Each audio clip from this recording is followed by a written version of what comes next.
topic for tonight.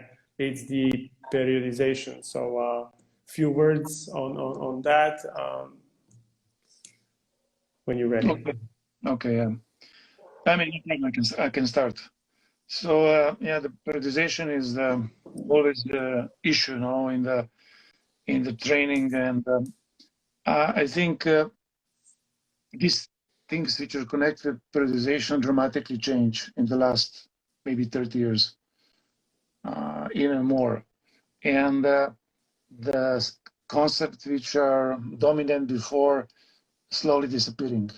So what I think it's important in the periodization is to define to know actually it's not the same for the different sports. So depend of the let's say of the training period or the period of competition, you should a little bit different approach to the let's say periodization. Today, majority of top level sportsmen have a quite long competition season, which means that we don't have in periodization classical drop to some ultra basic let's say period when we going with extremely high volume, low intensity, and so on and so on.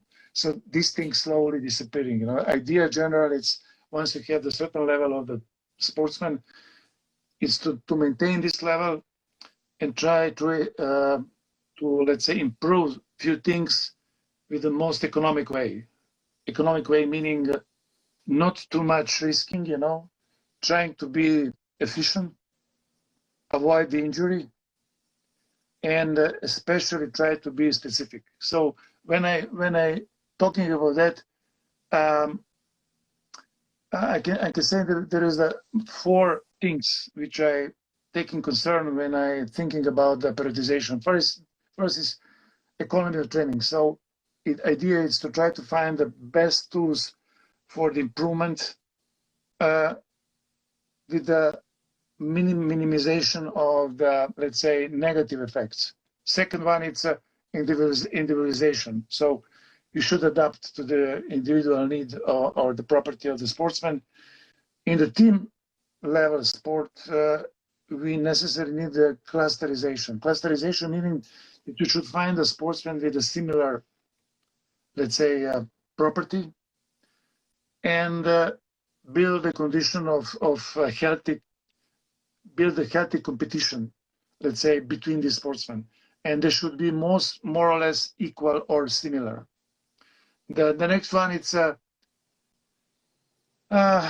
you want to be efficient, we should really good understand each individual, so each sportsman. So we should measure and monitor most important property of the muscle nerve complex, and try to adapt, let's say, all the time to get the best effect from, let's say, the different and specific training tools that we have.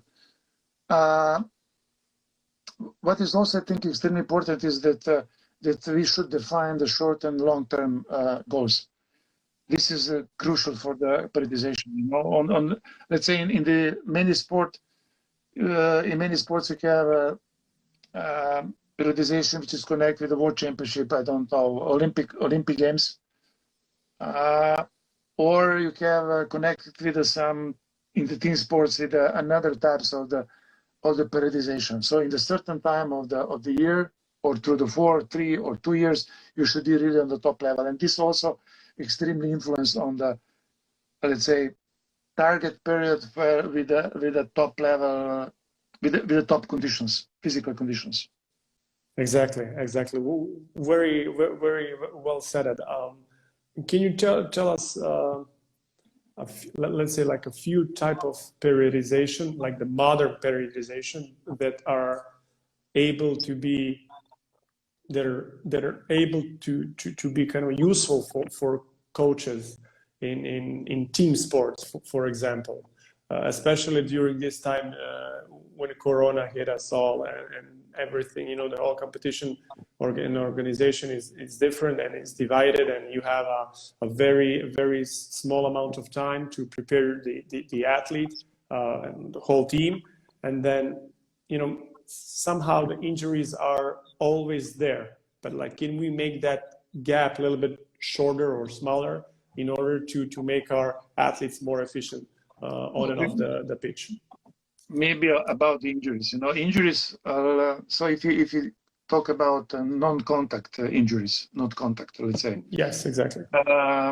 Because we can influence more or less on the non-contact, but not on the contact. The fact is that, which is, I mean, maybe it's people don't like to listen to this. I mean, to hear this, but the point is that injury is always some sort of bad adaptation on the load in the specific conditions.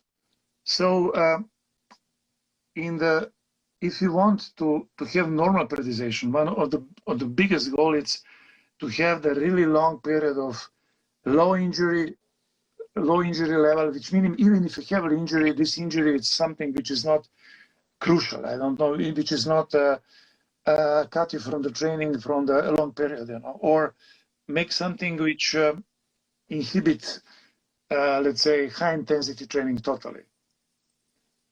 So this is one of the things which is important.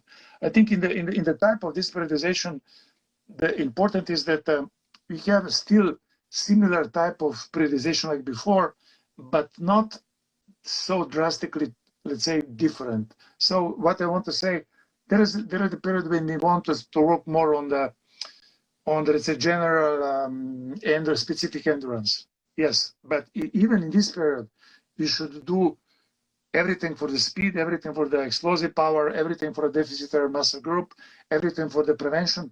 So always you need a certain number of the different approaches and combining with the main goal in the certain period. So this is something which is I think important. And like you said, we should be efficient. We don't have a lot of time, so use simple exercise. One of the maybe the main mistake in the periodization, it's using too much different tools, because if you use a lot of things, we never know on the end of the day what is functional, what is interfere positively, negatively on the final results. So simplification and try to have a really effective approach. Exactly. Thank you for that. When you said that, like different tools, can you tell us more about what do you mean by different tools? Like using all kinds of different methods or different training machines, stimulants? I will give you an example. General approach for periodization is, first of all, you need on the beginning you need some good diagnostic. So you should know something more about the situation of the sportsman. What is at the moment situation of the sportsman? So the longer his period, the less mistake you can make. You have more information, you can do it. It's also extremely important that you use the tools which can be used all the time. So not just maybe once per year or twice per year, but can be used maybe once per week, even more. Future of the optimization of the sport will be on the level that we will use the smart sensors, and we will monitor all the time what's happened, and even in the real time, try to find the optimal solution.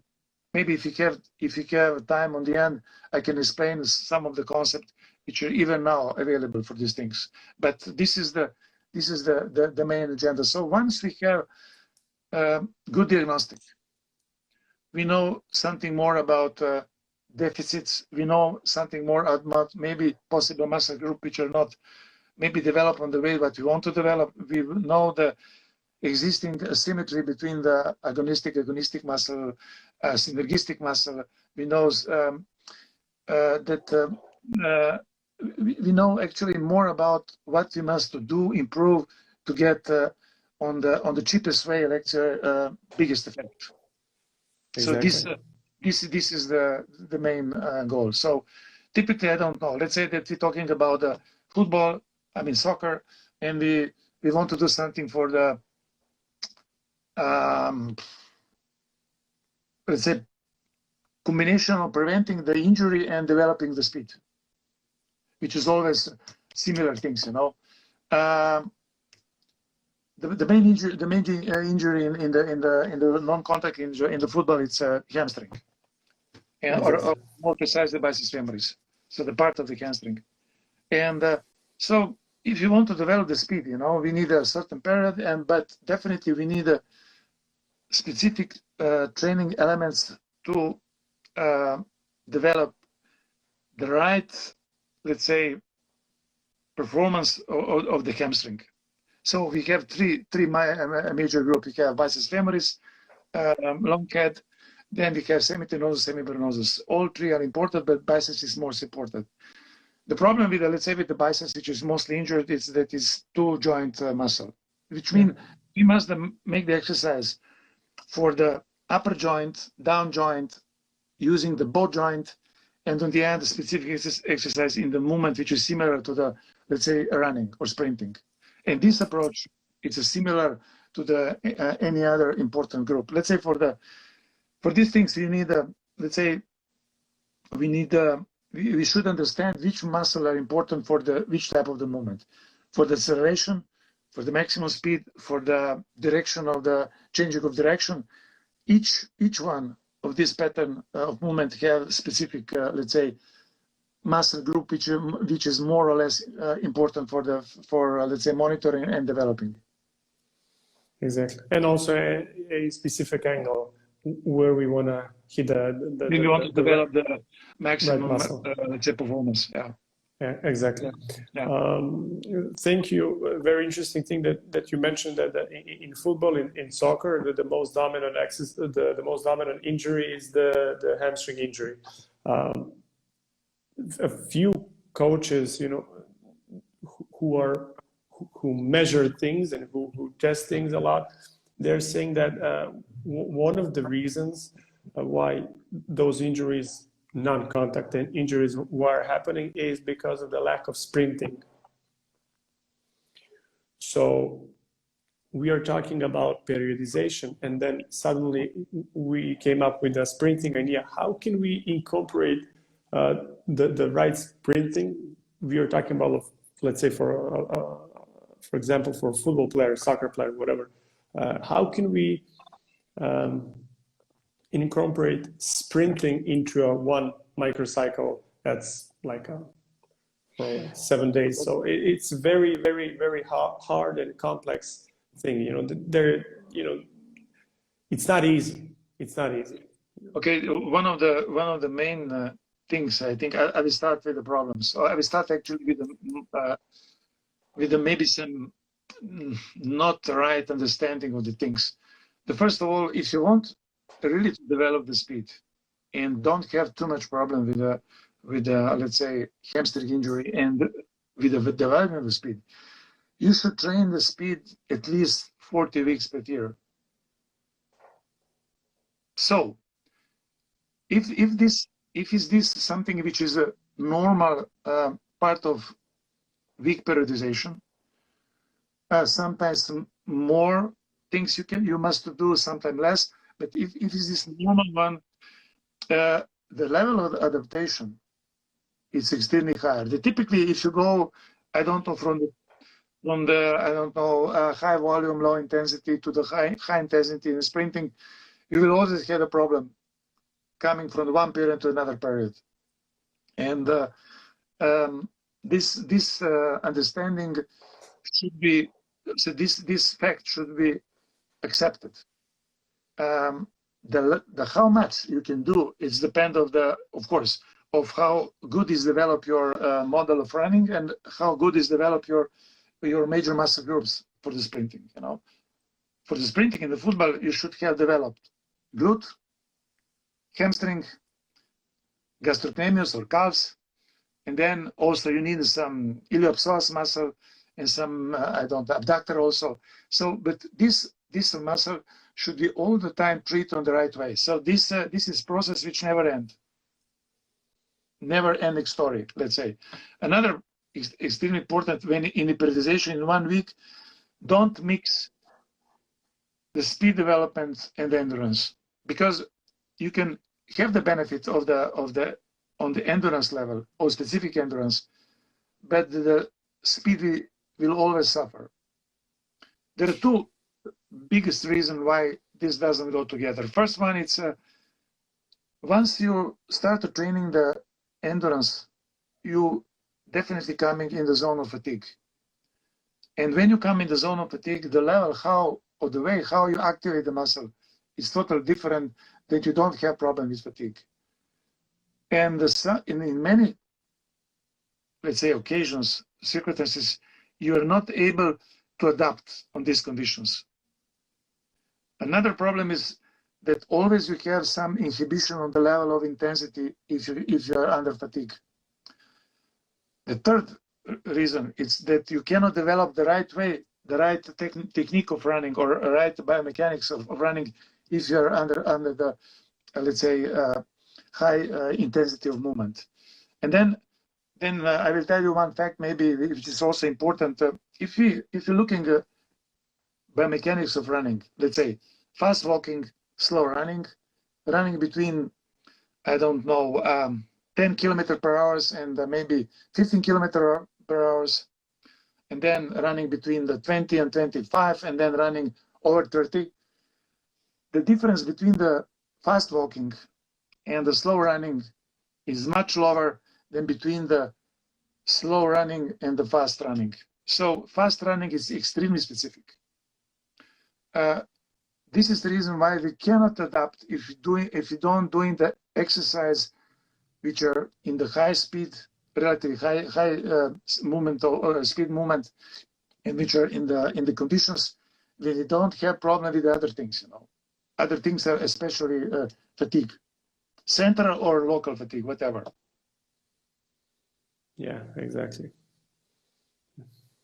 And then if you get into a fatigue, your speed performance will go down, and at the end of the day, you're not training speed. You're losing your time. So I'm talking about developing the speed. So if you want to develop, let's say, fatigue resistance, then it's of course you should do it, but not on the same, let's say, training session. Definitely not.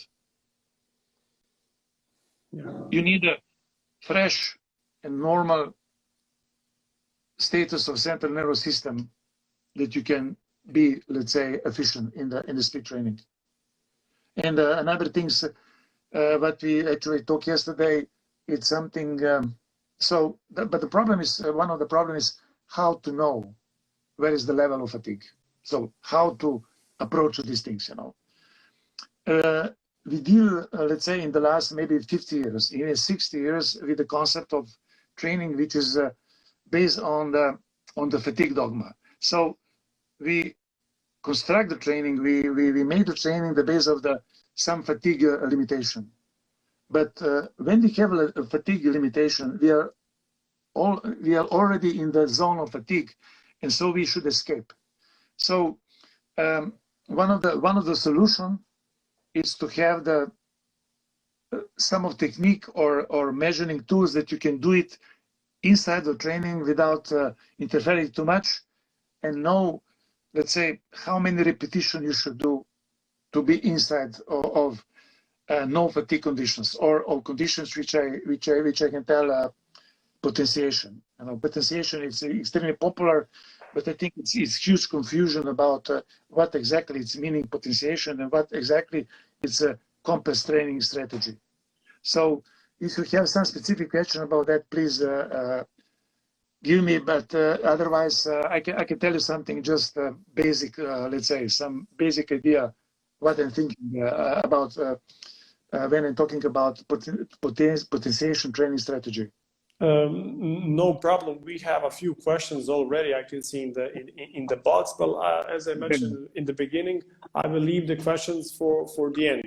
Okay. We don't want to interrupt you while you're sharing your knowledge with us. But you can tell us, as we spoke yesterday, you can tell us a few things about muscle potentiation, as we were speaking yesterday about the local and global and the old strategy about it. I think a lot of coaches, we have professional coaches here who are looking at us and following us. So these things are must. into strength and conditioning industry. So the main problem is at the beginning that you should monitor these things. So idea is very simple. You should measure the level of potentiation inside of the routine what you have when you develop the speed or explosive power. So I mean, you're doing something for the speed. Okay, let's check what's going on with the hamstring, or more precisely with the biceps femoris, or what's happened with the gluteal muscle, which is the most important muscle for the acceleration and the speed development. The gluteal muscle, gluteus maximus, is the only muscle which directly pushes forward when we're running. So it's extremely important. And when you look the athletes, you will see that all sprinters have huge glute.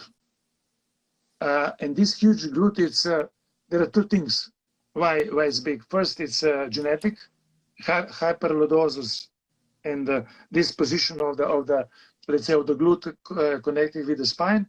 Another one is specific training.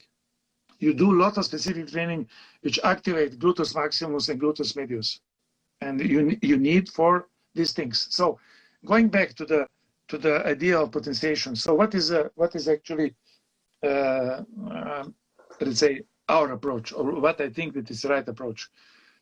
We should measure the conditions inside of our normal training. So what I'm using, I will tell you immediately what I'm using for these things. I use methods which are mechanomyographics, which is one of these methods is tensiomyography. Another method is MC sensor, which is the relatively new one. And the third one, it's from the electrical part of view using M-wave. M-wave is a specific form of the EMG. And it's fitting together really good with the tensiomyography. With the TMG, you need about, let's say, 20 seconds that you can measure the muscle which is in the condition of potentiation or potentiation. Again, maybe it's important to say what is potentiation in the beginning. Sorry. So if you have characteristic of fatigue diminish your ability to develop the force, in the potentiation we have two phenomena. You have amplitude of force which is higher, and then you have shortened time to reach the peak of the force, which is extremely important for the sprinting. In the sprinting, we don't have time to develop total force because we have really short time for these things. So just to mention the contact time in the top level sprinter, it's less than 90 milliseconds.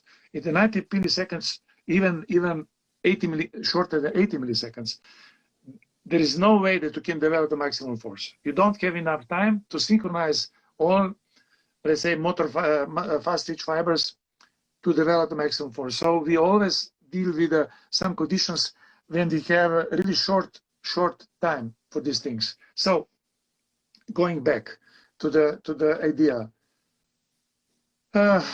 we measure conditions before we start with the exercise, then immediately after the exercise, after the first set, second set, third set, and we say, okay, we would like to measure, I don't know, quadriceps. And we measure lateral part of quadriceps vastus lateralis, which is one of the most important also in the running and acceleration. So we're doing the measurement immediately before the exercise, and doing the exercise for what we believe that is good for developing the quadriceps immediately after. Then we do the some rest time in between exercise. Again, we measure before the exercise, after the exercise, and we do, I don't know, 4 sets with between 3 and 5 repetitions. And then we try to see when it's the level of potentiation, which meaning faster contraction, higher amplitude, when these things start to disappear. So on the beginning, we have, let's say, a steady state, and then it's going, ability performance going up, which meaning faster contraction, and this faster contraction going from the set to set, and then suddenly stop, and then going down, but still much higher than on the beginning. So in the moment when these things start to going down, we know that fatigue start to interfere with training, and we should do this type of training inside of non-fatigue conditions. So we have now we have the picture, and now we know how many repetitions, how many sets, and we doing this type of the training, I don't know, for 3-4 weeks, and then you should do again because the things change. And this is the the simplest approach how to reach. And we can do the same for the sprinting. Measuring hamstring, the same things, or measure the glute. Before sprint, short sprint, after short sprint. First set, second set, third set. And when we find out that things start to change in the negative way, we simply stop. And we don't target more the same muscle group.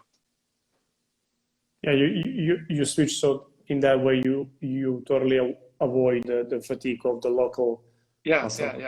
And on this way, our experience with this way are really, really good. Which meaning that if you look in the, let's say, complete year period of the number of, I don't know, sets, the number of repetition inside the sets, you will see that about 30% less repetition you produce, and the effect is better. You know what is mean in the sport like football, meaning that you have less fatigue, less injury, more time for the other things, and on the end of the day, success. And since you mentioned in football, how can you apply that method in team sport? I mean, if you talk about individual athlete or individual sports such as athletic performance, it is easier to implement that. But then, on the other hand, you have a team sport. You have a lot of. So in the team sport, you should do some initial measurement and then do the clustering.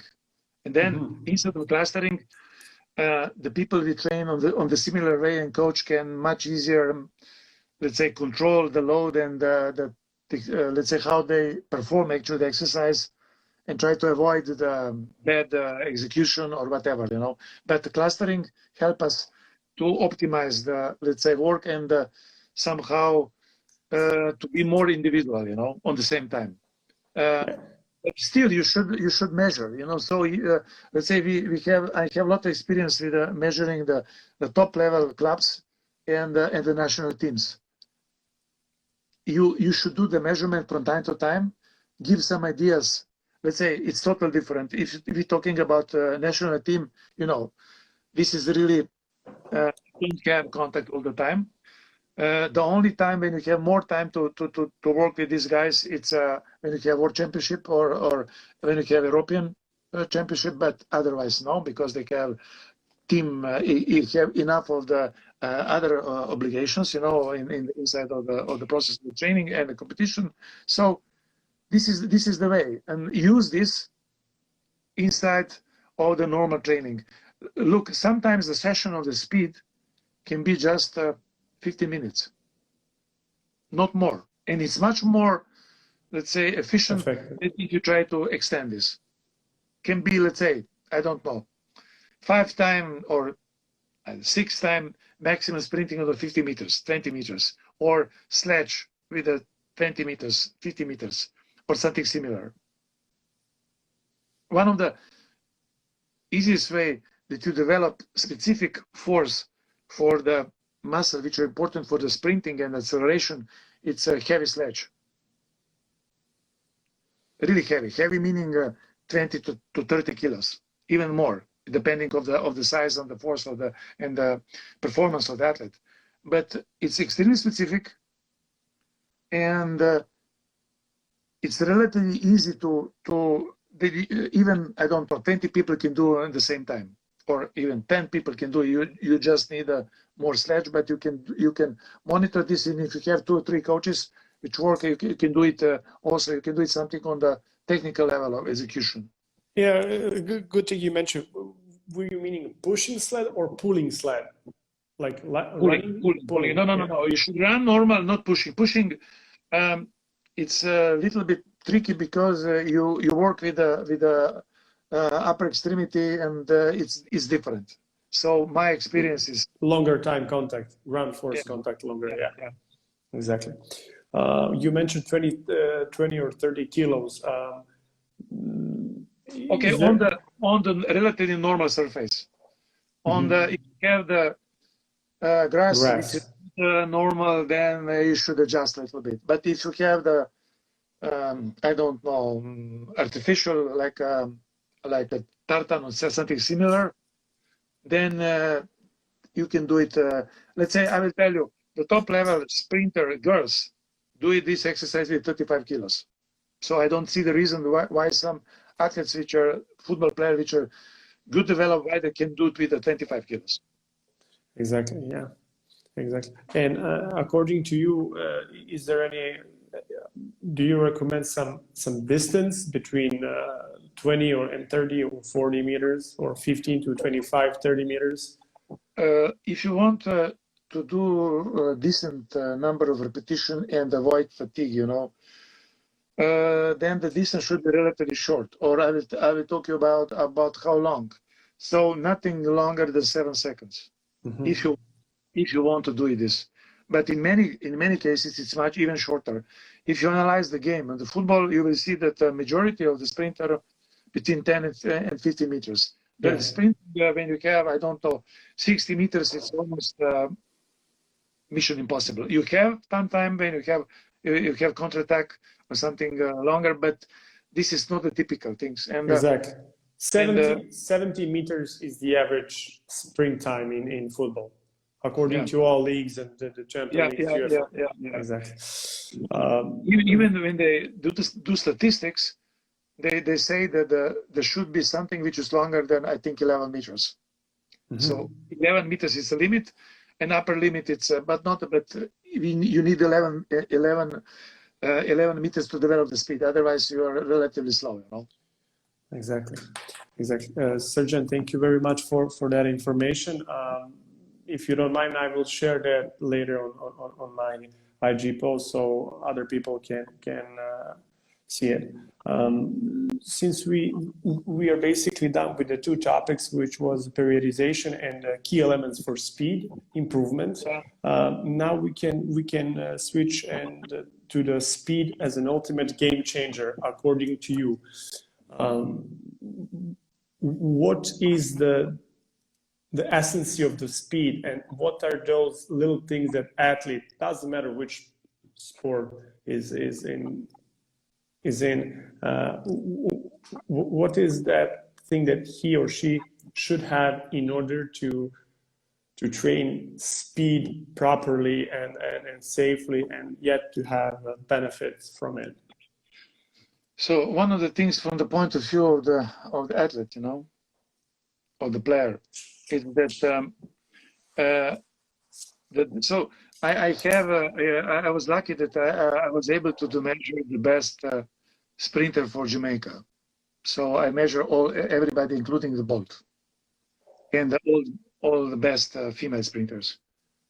And if you compare these guys with let's say other guys, so we have the company, we have a database of about 20,000 measurements on the top level sportsmen. So let's say think about so the most measurements we have in the football or soccer, and then the second one is track and field. Football is simply because the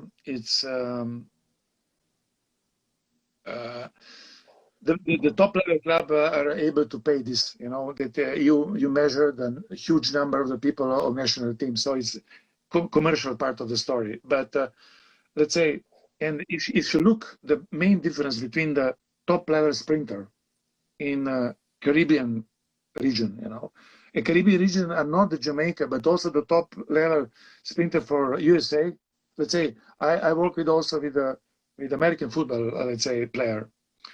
And the faster guys are have origin from Caribbean islands. Interesting. In the 80% of the cases now. And the main, let's say, point is that the muscle are developed extremely harmonically, which meaning that if I measure the property of the muscle, which are most important for the movement, are almost look almost like a one. So speed of contraction of the quadriceps is almost the same like a speed of contraction of the hamstring.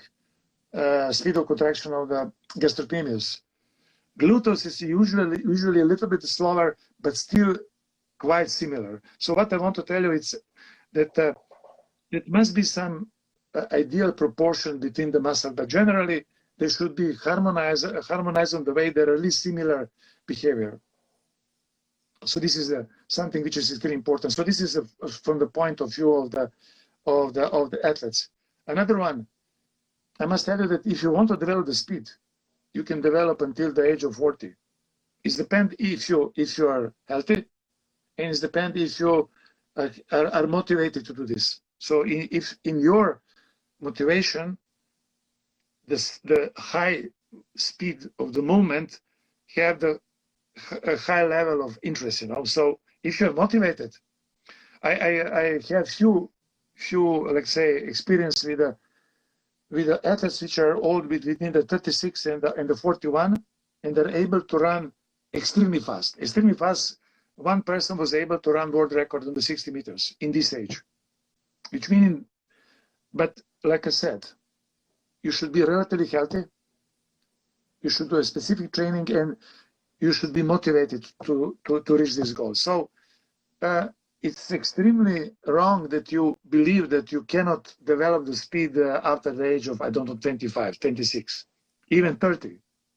You can, if you want, and if you know how, and if they give you the time to do this. So if it's important for you and the concept of training, that you can do it. The problem with let's say with the speed and in the football, it's a little bit more complex. You cannot develop the speed if you're training all the time with the ball, because ball is obstacle for developing the speed. So you should take the time, you know, if you analyze statistically the game, you're in the contact with the ball maybe 2 minutes per game, not longer. Okay, except maybe some other player, but you don't have contact. And usually one contact, it's not longer than few seconds.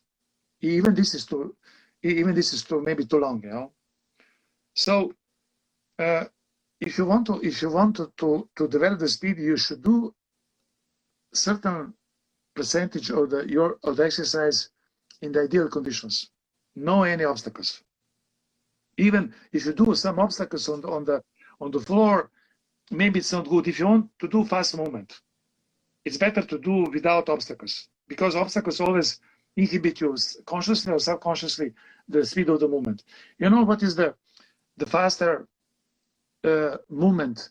I will ask you another. You know how many movements per second can do the top level, let's say, athlete doing some exercise? Do you have any idea? Now, since you mentioned, I'll keep myself quietly. So I'm not sure. I'm not even gonna guess, actually. About 12. So you can do 12 steps in the second if you're doing if you're going with the top level athletes and the perfect coordination. And for this, you need a fast contraction, short relaxation, and you should train these things. If you don't train, it's questionable, can do it. But what I want to tell you, for these things, you need a short contraction and short relaxation, not just short contraction. And all these things should be somehow trained.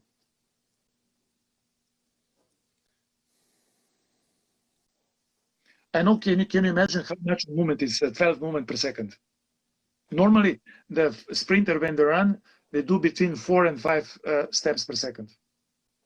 So the top level sprinter, which run, let's say, over the 10 meters per second. In the football, I think everybody who runs faster than 30 kilometers per hour is defined like fast.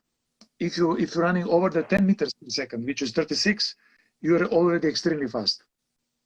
I think the last year I was somewhere that in the German league, one of the fastest was Kingsley Coman running, and he was able to develop, I think, 37 kilometers per hour, which is a little bit more than 10 meters per second. Yeah, that's and in this moment, he was able, he doing the frequency, which is about 4.3, 4.5 steps per second. But to be able to do this efficiently, you should be able to do 11 fast steps. This is one of the conditions which help you to be efficient in the 4.5 and the high speed. This is the calling boundary conditions. Even if you have a fast contraction and you have a fast relaxation, if you don't have a coordination, you're not going to produce the right force in the right direction, yet you will not get those I will give maybe one example exactly on these things, which I think is important. Let's say that you're doing acceleration and observing how the athlete is doing acceleration. The optimal way of acceleration is to have relatively long step and never touch with the heel floor. Once you touch with the heel floor or the surface, meaning that you have too long contraction time and you have too long amortization. And you have a lot of football players which develop like a crazy quadriceps. So in quadriceps is so strong that you're not able to maintain with the gastrocnemius, the optimal position or optimal, let's say, movement pattern. So developing more force on the quadriceps is actually counterproductive. It's actually, you're killing yourself.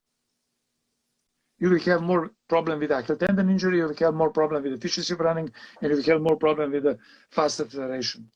And maybe on the end, it's extremely important when I talk about that speed is key. Speed, I also believe that how fast you can accelerate. So how fast you can reach the certain level of the speed, it's extremely important, especially in the football. And on the end, one of the problems with the extremely fast player is that they make more mistake, which is normal. Somebody who is extremely fast have much shorter time to be, let's say, precise. So it's normal that they do a little bit more mistake. But when they do something good, they make some advance in the space, and they can really, let's say, on the end of the day, realize with what they want to do actually inside of the game. Make difference. They can make difference. Make difference. Make, let's say, difference what we want to find always in the game. Amazing. On the end of the day, like I said, also if you have one extremely fast player, that the problem is that all other players should learn in him how to use him. So it's not just that he should do something, but all other teams should start to do something which is fast. Fast decision, fast anticipation. And this you can reach only if you have a lot of automatic, let's say, goals developed. You should do subconsciously the things, you don't have time to think too much. You should do this really fast. Srdjan, thank you for this information. My inbox is getting full. I'm not sure if we're gonna fit in all one. I'll try to say thank you. I mean, to be honest, I heard some new things about the quadriceps muscles and the hamstring that honestly I didn't know, and I will keep that on my mind. So thank you for that. We are slowly switching to the last topic, and that's your specialty, if I may say so, the best combination of strength, speed, and endurance exercise. So as you mentioned earlier, you are able to train, for example, speed, and yet doing some things for injury prevention or exercise like that. There are a lot of papers on the market and online or on the internet, whatever, that says that the best injury prevention exercise or method is the strength training. And also there are few coaches who are one of the best experts in their field are saying that there are no specific exercise, and doing specific exercise or specific training is not so good. And then we have someone like you who are telling us something totally different or actually opposite. So, and then you have results, which is obvious, and you measure things a lot, and you're a lot in technology. So according to you, how can we organize training with the smallest amount of mistakes and yet have the more benefits of it? What I mean by that, there are coaches who don't have tools or the proper diagnostic to measure all those things. So it's hard to follow those steps. How can they organize their trainings? You know, and is there any idea that you can? Yeah. So first of all, let's say if you're doing some exercise for the speed development, I mentioned before sledge, heavy sledge or sledge. Mm-hmm. So something between the 10 kilos and 35 kilos and even 5 kilos in some different conditions. But you must know that when you injure the hamstring in the sport, when you can really precisely define when this happened, this never happened in the early phase of acceleration. Never. This happened when you're coming from the acceleration to the high speed running. So it's not definitely first few steps, and it's not definitely a position when your body is extremely forward. Why? I don't want to go to the details, but this is the fact. So if you're looking when this happened, never in the first 10 meters, never ever. Later. Because you have a small force, yeah, obvious. Yeah. So in the first 10 meters, you're doing on the way that it's not critical for the let's say hamstring, but still you can develop the major muscle group for the speed development. So this is one of the tricks what you can do. Another, you should when you're looking the complete number of repetition, what you're doing for a leg extension and or for the knee extension and the knee flexion, the ratio should be 1-to-1. But in the reality, it's almost never 1-to-1. But should be. Once it's 1-to-1, you can be quite sure that even if you don't do in the smartest exercise on the world, you will do a lot to prevent the injuries. Second things, like I told you before, you should do at least 3 different types of exercise all the time. One is for the part which is on the glute, so this upper part. One is for the part which is near to the knee, and something which is combination of changing the angle in the hip and the knee.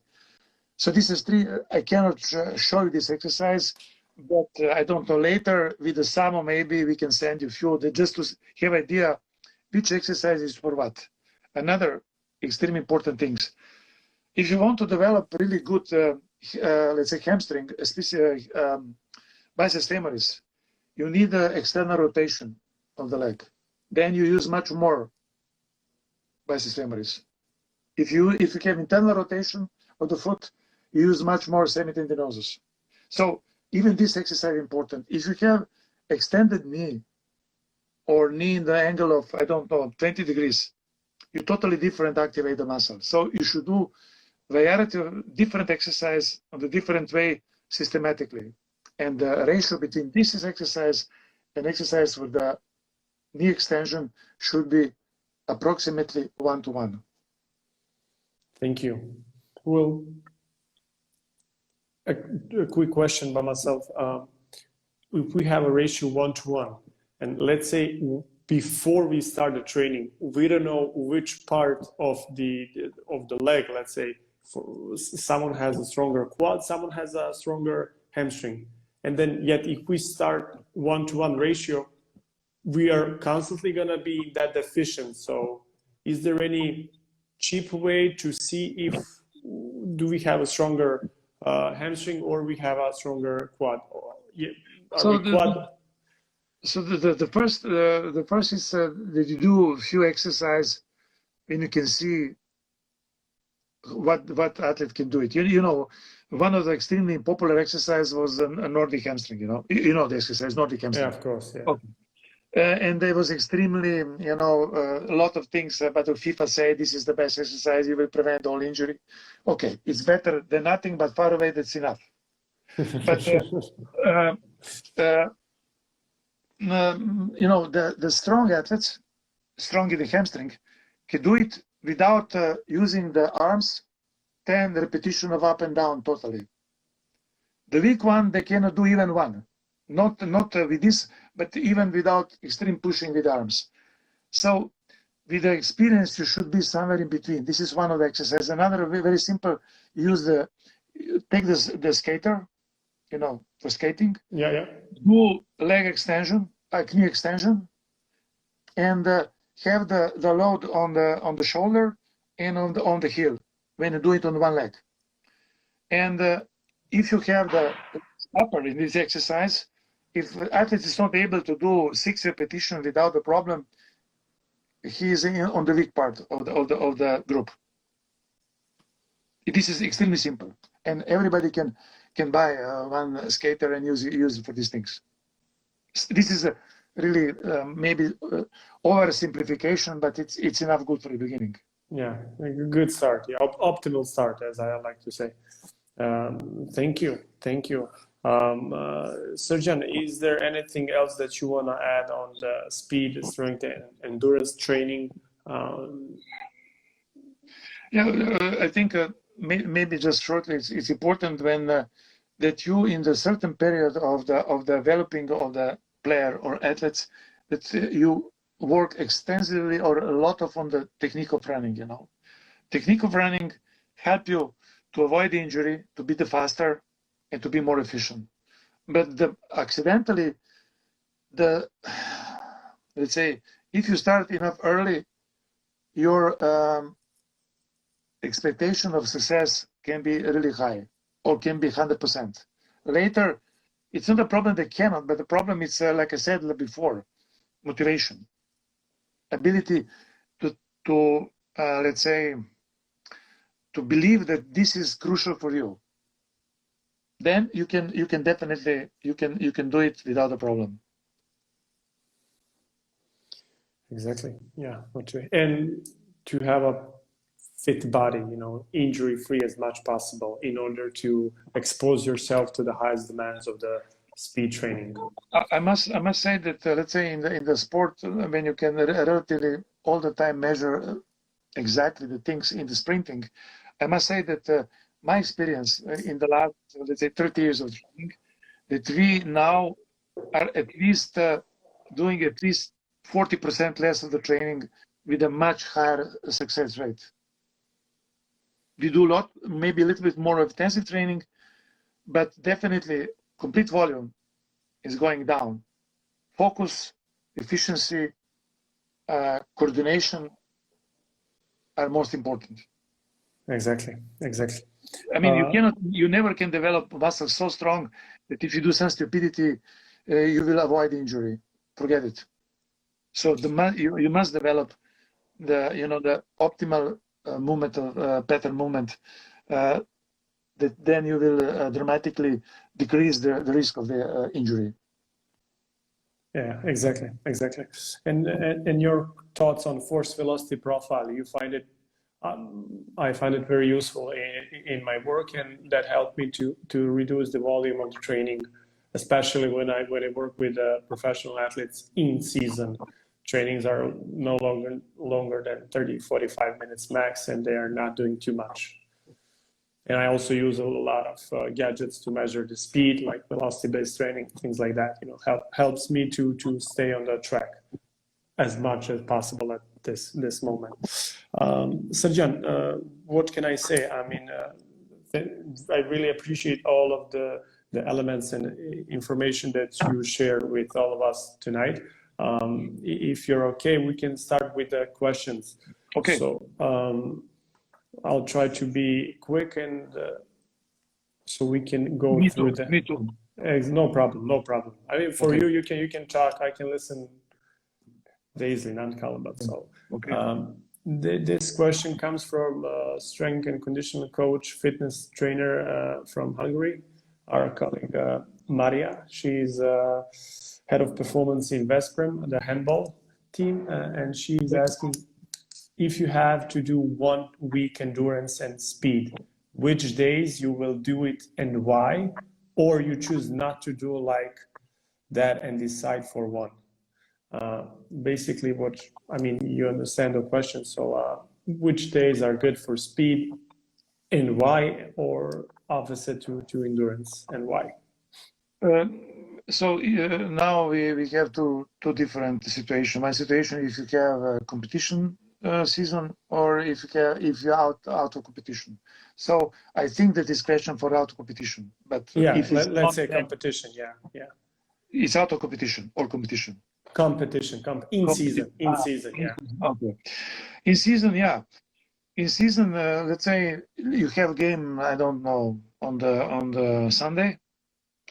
So my best let's say approach is first training after this one should be something which is relatively middle intensity strength exercise. Mm-hmm. This is first. The speed you can do maybe 72 hours after the extremely difficult game, without any problem. And if you're talking about how close to the game you can do it, it's again, so it's meaning in the middle of the week. I don't know. You know, if you have the game on the Sunday, then you can do, I don't know. Wednesday. You can, Wednesday, Thursday. Wednesday, Thursday, theoretically, yeah. Yeah. Okay. This is the best time for this. But first training, I think it's extremely important to know that should be, let's say, categorized like an anabolic type of the training, which means that you don't try to do something which is catabolic, like a fast running, long running, extremely long running, heavy exercise. No, should be something which build the muscle, maintain some, let's say, muscle tone, and not just muscle, also you provoke the muscle to synthesize more things which are connected with the rebuilding the muscle. Because let's say, I will give you an example. When you run the marathon, which is extreme effort, you need about 21 days to come to the normal size of the fibers what you have. So about between 7 and 10% of muscle fiber necrose, so they disappear. And you need from satellite cells about 21 days to come back. But I mean, happily we don't have these conditions in the football, only the handball even not.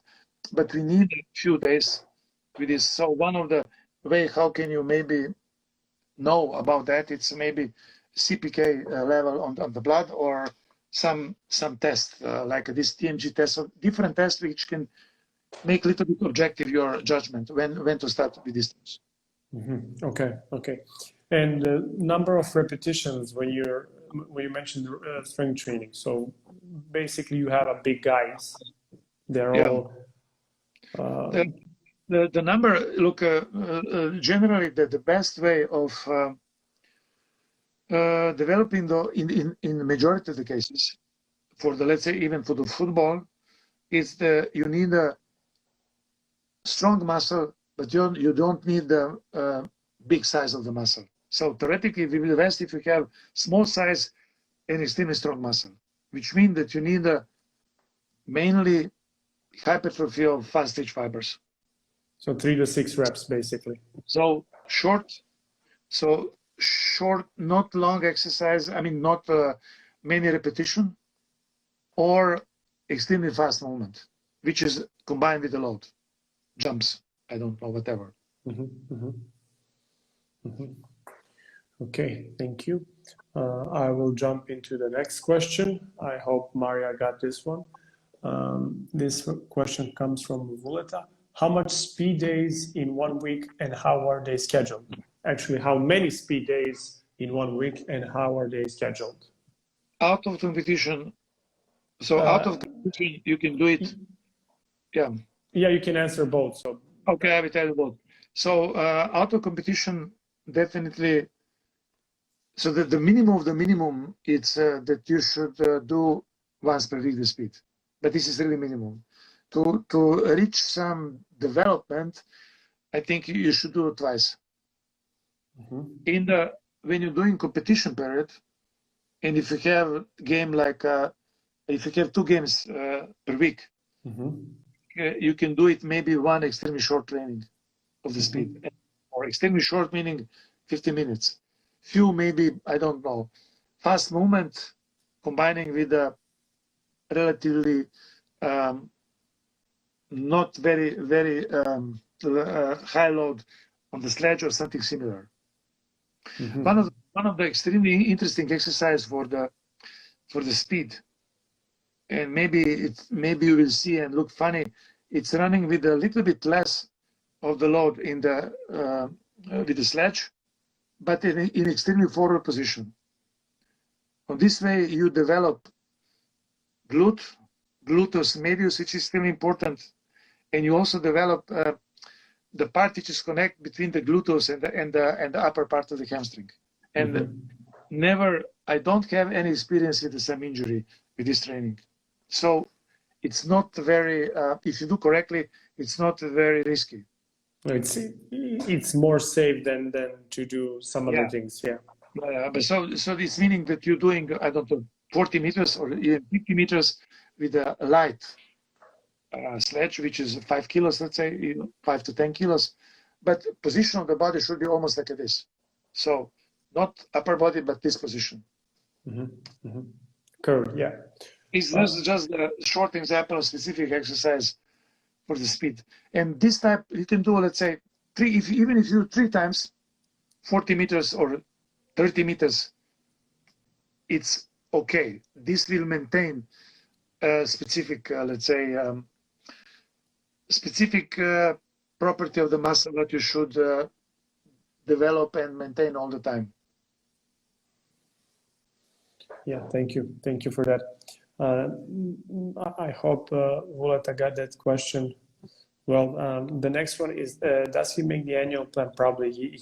This Ivica thinks about you. Are you making the annual plan, which is then divided in mesocycles, and how often? If does he change his periodization plan because of what most common reasons, for example, illness or something like that, and how does he adjust his plans with the rest? And do you rely? So this one was connected to the soccer. Do you rely on the diagnostic, GPS diagnostic, when it comes to the acceleration and deceleration and top speed, maximum speed running? Let's begin from the last part. GPS, it's not good for the measuring the acceleration because the sampling rate of these things is too low. They usually measure between the 10, let's say, times, or maybe maximum, I think, 20 times per second, which is definitely not enough good for the fast movement or for the, let's say, acceleration, because you lose too much things in between and it's not accurate. But for the general, let's say, picture of things, it's good. But if you combine the accelerometer together with the GPS, then you can have the both things, and then you can manage the both things, and you can read from the accelerometer with the 3D accelerometer also the load which is coming out from the fast movement like acceleration. Okay, this is the last part of the question.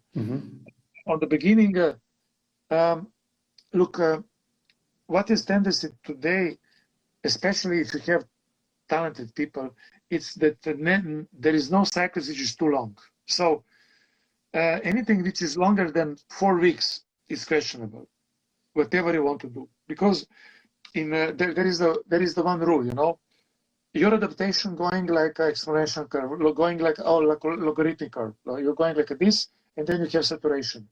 You don't have time to develop the things in the saturation phase. So, and saturation phase coming after 3 weeks, sometimes even faster. But definitely after 4 weeks, you reach saturation of the effect. So in the periodization, you should do a lot of mesocycles or small cycles and adjust the number of repetition, the general goals, the number, the intensity of the training, the length of the time in between the runs, and all these things. So variability always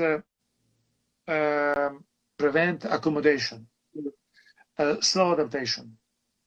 This is generally, and then if you disapply on the normal cycles, this meaning in the two peak sports, when you have, I don't know, summer and the winter or some combination, you don't have a lot of time for these things, which is preparation. You have maybe 4 or 5 weeks, maybe 6 weeks, 7 weeks, but definitely not more. So in this period of 7 weeks, when you have for the more or less for the conditioning without intensive game, you should do at least 2 to 3 cycles if you want to be efficient with different goals. Mm-hmm. Mm-hmm. Hope that this is enough informative. Of course, of course. Okay, and then I do have a few questions on the upper part of the here. Okay, when it comes to diagnostic, a good friend of mine from Novi Sad asked, what do you prefer, static or dynamic diagnostic? When you test your athletes, do you test them dynamically or you do some static? Both. Both. Yeah. Okay. Both. Do you rely on the? Do you do? When I measure, let's say static, it's we use rate of force development like a major evaluation tool for the status of the muscle. You know what is rate of force development? I think of course, it's not already. Yeah. And isometric pulse. In isometric condition, but what we are doing, we developed the special tools when we're going on the curve of the force, mm-hmm. and try to find the place when is the maximum level reach of the slope. Peak, okay. So peak of the of slope. This is actually mathematically this is difference in differentiation. Mm-hmm. So it's actually differentiation, and this one. So we try to find the maximum level, and this is extremely good validation for the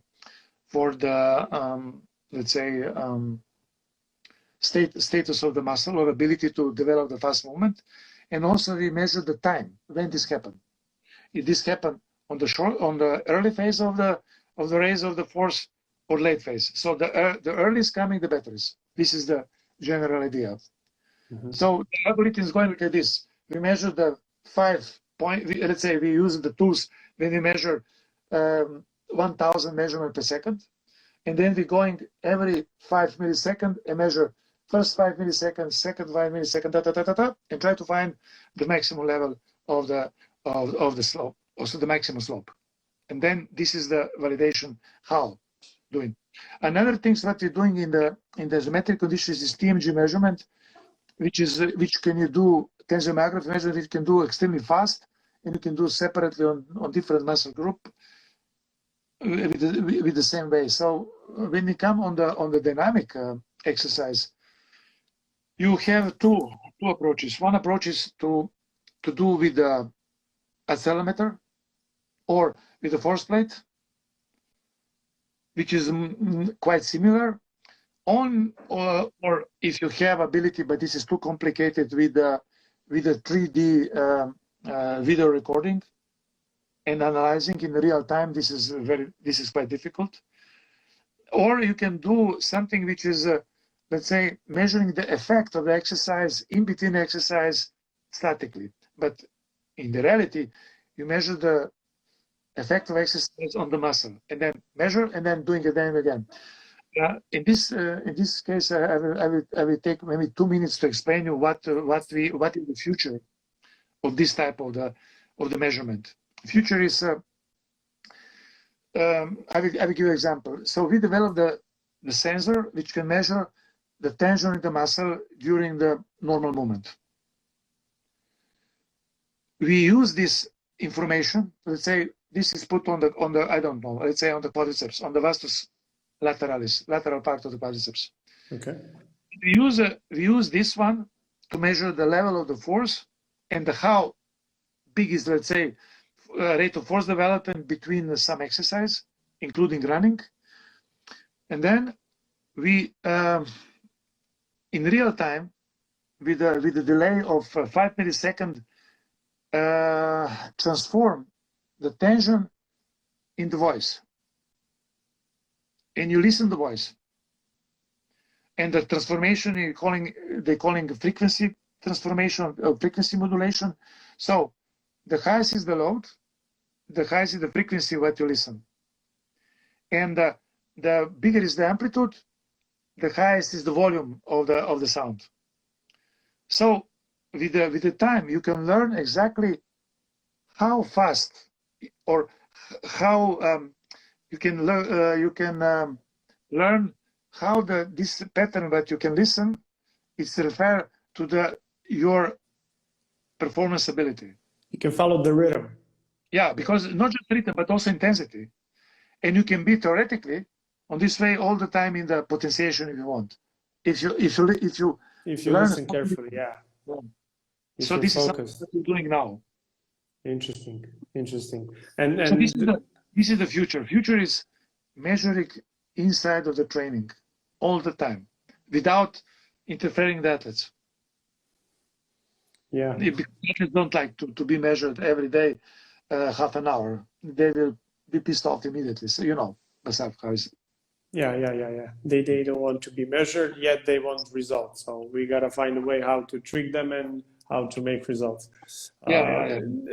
Basically, the last question that I had was connected to what's the future in sport and performance and in strength and conditioning industry when it comes to diagnostic. And basically, you just explained one of the approach. Yeah, one of the approach. I mean, it's a great thing. I look forward to learn more about it. I will send you the introduction, let's say, video of this methodology. Please. Then you can. Yeah, I will share it definitely. Srdjan, what can I say? I thank you for your time. Thank you for your patience, and thank you for being so kind to share your ideas, thoughts, and experience, a long experience that you have in sport with us, with kind of young coaches and a few professional athletes that were following our channel tonight.